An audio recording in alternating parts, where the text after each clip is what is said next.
bibigyan po natin ng live coverage. Ito na po yung mga candidates vying for the Binibining Ballesteros 2014. 3 of them, beautiful young ladies from the office of the mayor. This is the candidate from the office of the mayor. Then sponsored by the Ibanag, beautiful young ladies. And this one is from the Department of Health. Beautiful. This is really wonderful.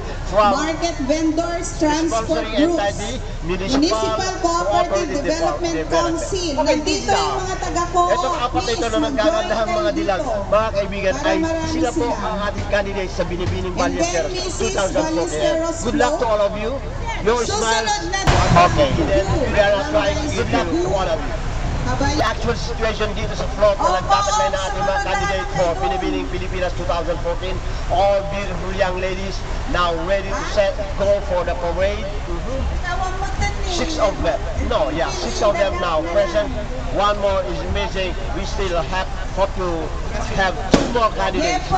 And to you young ladies, we wish you good luck. To you young lady, we wish you good luck.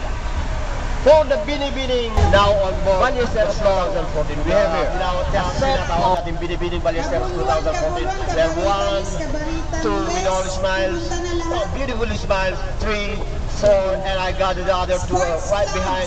And we are giving you a minute-by-minute block-out through the facilities of DCCB Radio to get our seat.